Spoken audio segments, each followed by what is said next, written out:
Essas três palavras, até quando, Senhor, podem revelar um grito de desespero, uma atitude de indignação, ou mesmo uma oração nervosa. O poeta, no livro de Salmos, ele questiona: até quando sofrerei inquietações e tristezas dia após dia? E na sua boca, qual é o complemento desse questionamento? Até quando suportaremos essa pandemia? Até quando milhões e milhões de pessoas continuarão desempregadas e outros tantos milhões perderão seus empregos? Até quando suportaremos tanta corrupção no nosso país que não nos poupa nem na época da pandemia? Até quando ricos terão tratamento diferenciado nos hospitais e até nos tribunais? Até quando pessoas trabalharão tanto para receberem salário miséria? Até quando pagaremos remédios cada vez mais caros? Até quando a pornografia estará onipresente nas redes sociais, nas séries dos filmes? Até quando nós vamos ver crianças sofrendo, vítimas de violência doméstica, maus tratos, pedofilia, agressões verbais, agressões sexuais, feminicídio? Até quando? Sabe, nós não podemos perder essa capacidade de ficarmos indignados. Inclusive indignados com a nossa própria postura de inatividade, inclusive indignados até com a nossa pecaminosidade latente, nossas contradições pessoais, o nosso egoísmo e situações que saem do nosso coração, que nos corrompem também. O profeta Abacuque, ele começa o seu livro perguntando: até quando, Senhor, clamarei por socorro? Até quando gritarei violência e o Senhor não me ouvirá?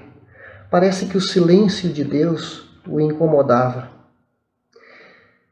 E depois da sua busca por Deus, sua comunhão, ele recebe uma resposta de Deus que Deus usaria uma nação opressora para oprimir o próprio povo de Deus.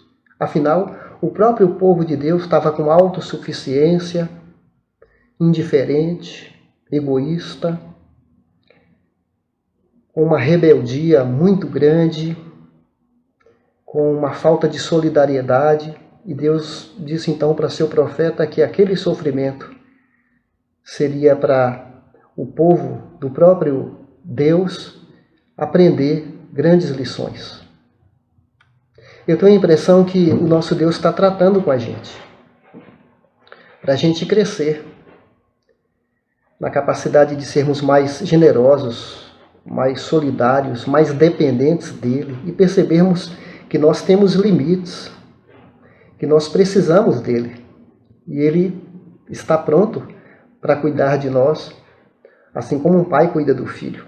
E Deus responde para o Abacuque que o justo viverá pela fé. E é pela fé que hoje nós temos até mais informações. O Cristo chegou pela fé. O Cristo morreu na cruz, derramou o sangue dele para Deus nos poupar de um juízo. Quando nós cremos pela fé, conforme o próprio Jesus falou, se creres, verás a glória de Deus. Nós podemos acalmar nosso coração. E quando nós olhamos para aquela cruz, o amor de Deus vence todas as nossas angústias. Nós encontramos na cruz um perdão além da nossa capacidade de compreender. Nós encontramos uma esperança que vence a própria morte.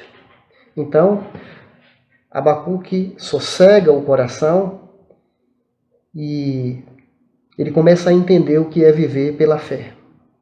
Então ele diz no final do seu livro, ele diz: ainda que a figueira não floresça, ainda que a oliveira minta, ainda que não haja uvas nas videiras, e não havendo produção de alimento nas lavouras, nem ovelhas no curral, nem bois nos estábulos, ainda assim eu exultarei no Senhor, e me alegrarei no Deus da minha salvação. O Senhor, o soberano, é a minha força. Ele faz os meus pés como os dos servos, faz-me andar em lugares altos. É pela fé que nós triunfaremos e venceremos, aprendendo grandes lições. Então, vamos trocar o até quando pelo ainda que, conforme ele trocou. Ele deixou o questionamento da perplexidade e se robusteceu, se fortaleceu, dizendo ainda que eu esperarei no Senhor. Que ele te fortaleça. E vamos que vamos.